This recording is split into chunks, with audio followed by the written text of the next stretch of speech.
Deputy CM Dushyant Chautala ने Nayab Singh Saini CM के रूप में शपथ लेने पर बधाई दी है। दुष्यंत के सीएम सैनी के कैबिनेट सहयोगियों को भी बधाई दी है। दुष्यंत पूर्ववर्ती मनोहर लाल खट्टर सरकार में डिप्टी सीएम थे। हालांकि चुनावी साल में जेजेपी और बीजेपी का गठबंधन टूट गया था।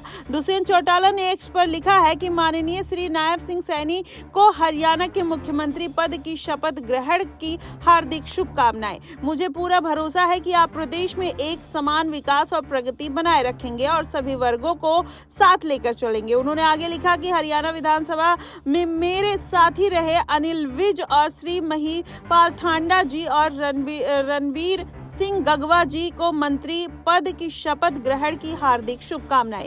मुझे उम्मीद है कि आपके अनुभव और योग्यता से प्रदेश की उन्नति और प्रगति को गति मिलेगी। दुष्यंत चौटाला की पार्टी चंद्रशेखर आजाद की पार्टी के साथ गठबंधन कर विधानसभा का चुनाव लड़ा था, लेकिन दोनों पार्टियों का खाता भी नहीं खुला। यहाँ तक कि दुष्यंत चौटाला भी उचाना कला सीट से हार गए और दुष्यंत के भाई को भी हार का सामना करना पड़ा। और पिछले चुनाव में जेजेपी ने 10 सीटें जीती थी, लेकिन इस बार भारतीय जनता पार्टी से गठबंधन न होने की वजह से दुष्यंत चौटाला को बड़ा झटका लगता हुआ नजर आया। माना यह जा रहा था कि अगर दुष्यंत चौटाला ज्यादा सीटें निकाल कर ले आते हैं तो जाहिर तौर पर कांग्रेस पार्टी के साथ गठबंधन में हाथ बढ़ा सकते हैं, लेकिन अभी दुष्यंत चौटाला कहीं ना कहीं जो स्थिति बनी हुई है, ना वो घर के रहते हुए नजर आए न घाट के रहते हुए नजर आए। वहीं हरियाणा चुनाव में कहीं ना कहीं भारतीय जनता पार्टी जिस तरीके से क्लीन स्वीप करते हुए नजर आई, ऐसे में माना यह जा रहा है कि दुष्यंत चौटाला को पछतावा जरूर हो रहा होगा कि आखिरकार उन्होंने भारतीय जनता पार्टी का दामन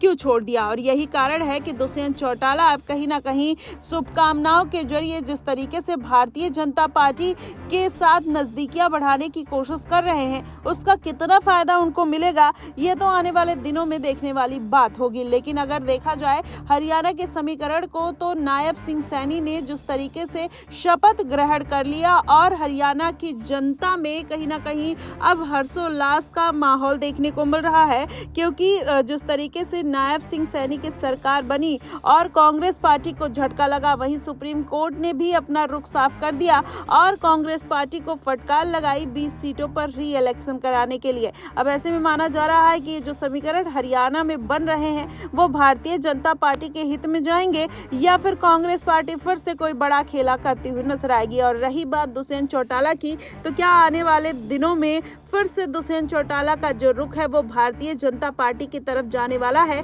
और उनका ये जो मांग है कि आगे हरियाणा में प्रगति हो और विकास का कार्य हो, क्या उस विकास और प्रगति में दुष्यंत चौटाला भागीदार बनते हुए नजर आएंगे।